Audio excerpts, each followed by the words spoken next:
Is your debt causing you sleepless nights? Knock your debt out with Debt KO. And your debt won't be the only thing keeping you up at night. Debt KO, free impartial advice on all your debt.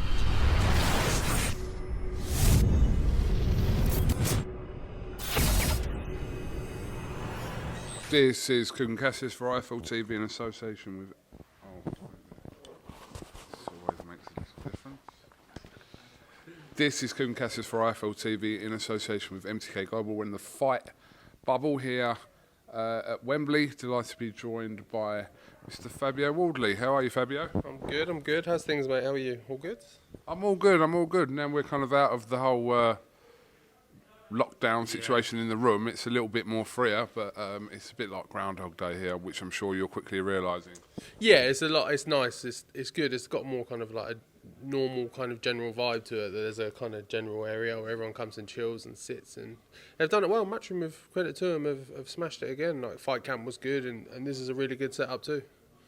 Absolutely. You've been used to this. Obviously, you had your fight with Simon Vallily at the previous bubble, so you've had a taster of it. You're back in again now. So let's just obviously get this out of the way. This fight was originally meant to be against Lucas Browne.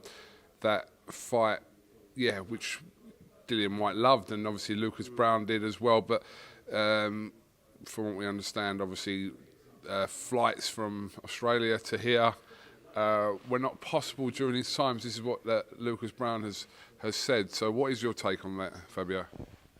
Well, it is what it is. It's at the core of it is bullshit. Like the flights were sorted. It was all. The thing is about it is that everything was all done and dusted, and all agreed. He was happy with, and everything was all done. Cool, no worries, all ticked off. And then come 5-6 days later, he starts presenting new problems, new issues, new excuses. Things that he knew in advance as well before signing the deal and getting everything sorted. So it shows me that it's pure excuses, because you can't come to me saying, or come to the team even saying that, you didn't want to quarantine when you got back home, and the flight, you want it to be this day and do it then, and try and dictate the whole situation. You need to understand, one, what's going on in the world. You should be privileged that you should be fighting compared to like 90% of the boxing world, and just kind of crack on and get through it. But he found too many excuses, and it just became too much hassle for what it was worth. Because on paper it sounded, like I said, a good fight, especially for yourself at this stage of your career. It's not for me to turn around and say what he was saying, whether it was genuine, could he have come over or not. That's for you to say, so to speak. But is it a possibility that you'll revisit that fight with Lucas Browne in the future again? Yeah, because ultimately, at the core of it, it is a good fight. It's good for me. It's a good fight for my career. And it's a good step up in opposition and level. So it is something we could do again. But obviously, if it was to go again, we'd touch it with an air of caution that we can't have him just messing us around again and leaving us in a situation where 2 or 3 weeks before a date I'm supposed to fight, I'm now left without an opponent. In a situation of everything that is going on in the world, that how difficult it is to find opponents. We're fortunate that Larty was ready for the challenge, so we can get stuck in, but we can't keep dealing with someone who's just going to piss about like that. Which moves us on to Richard Larty. Obviously, UK fans will be familiar with him with his fights with first Daniel Dubois and then obviously more recent Nathan Gorman. So I only believe been beaten 3 times in his career. He's got a very good knockout percentage to his win. So what kind of test is Larty going to be for you this week?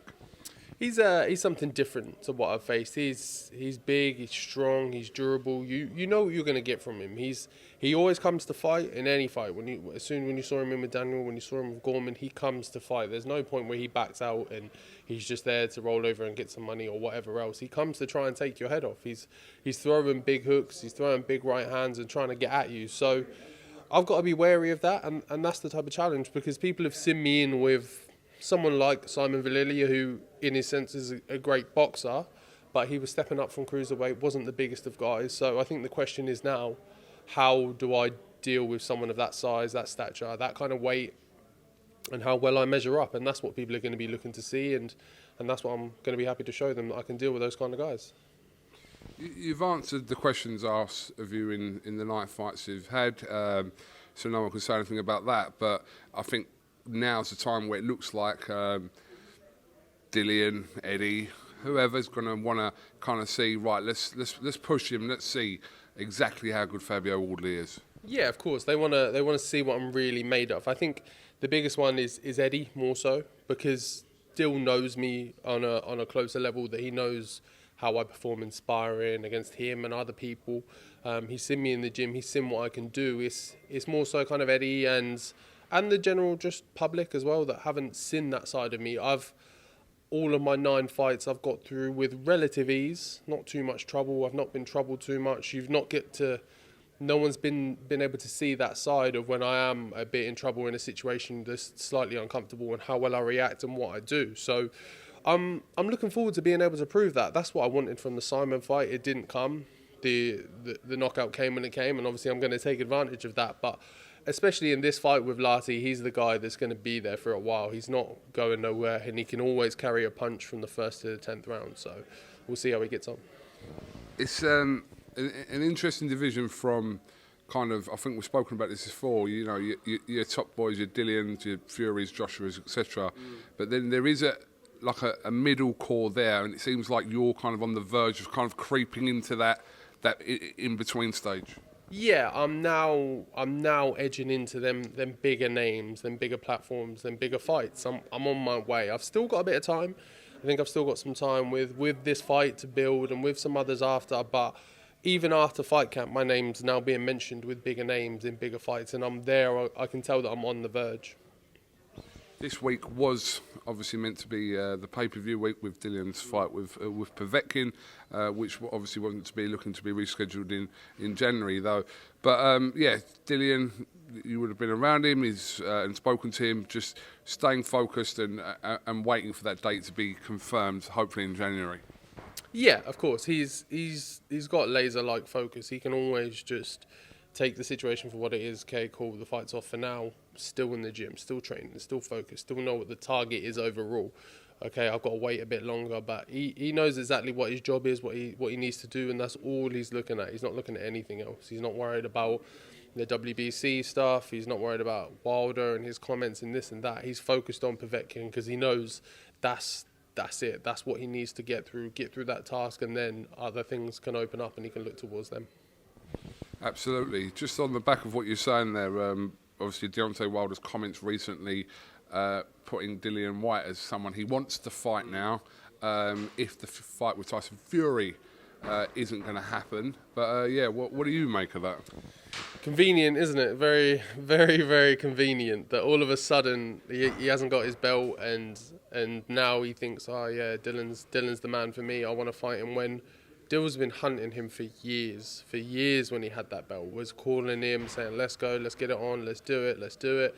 And Wilder came up with every excuse not to. He wants to fight this guy instead, that guy instead. He didn't think that Dillian was on his level or nowhere near him in terms of skill and whatever else. So it's very convenient that now all of a sudden he hasn't got his belt and he's looking for those big fights, because it looks like the Fury fight's kind of dead and gone, and Fury's going to fight AJ. So that leaves him in the lurch, and he's looking for a big name to go with, and all of a sudden Dillian White's the guy for him. So it's laughable almost.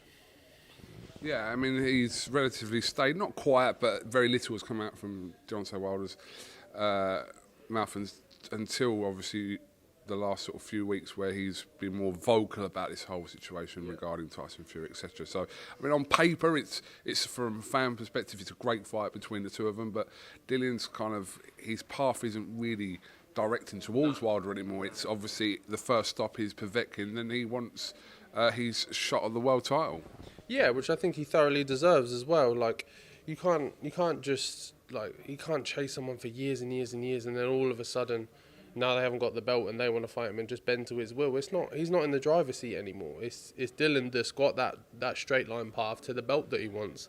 He needs to get through Povetkin, and then he can look at a fight with Fury, and that's it. Nothing else matters to him, because I know what he wants and what his objectives are. Wilder is just on the side. There's no interest in that. There's no gain for him right now to fight him, because what does he get from it? Nothing.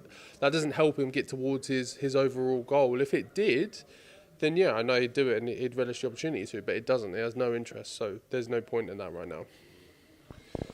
Just finishing off on yourself, just prediction. Yeah, are you looking to take Larty out, stop him, knock him out?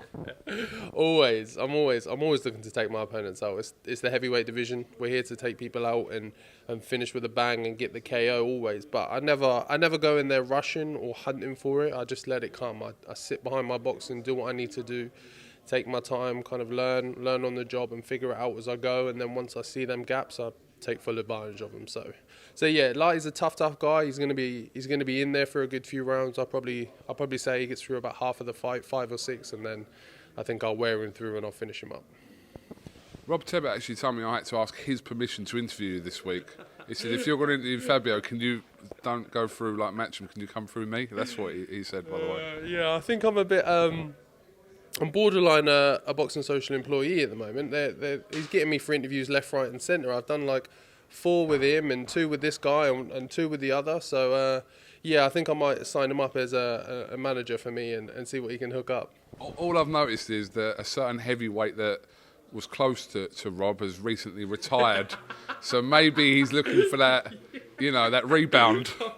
You might be the rebound, Fabio. I'm the rebound. I'll tell you what, you might be onto something there. I didn't think of that. I'm going to have to think about this. You might be onto it. That's good. One door closes, another one opens. Yeah, he's looking for the next hot thing, isn't he? And he thinks he's found it in me. I don't know about that, actually. I'm not having it anymore. I think I've changed my mind on him. It's all good. Fabio Wardley, thank you very much for talking to IFL TV. Wish you the best of luck in your fight with Richard Larty this week, and I'm sure we'll grab a word with you again this week. Yeah, definitely, mate. Thank you very much. Is your debt causing you sleepless nights? Knock your debt out with Debt KO. And your debt won't be the only thing keeping you up at night. Debt KO, free, impartial advice on all your debt.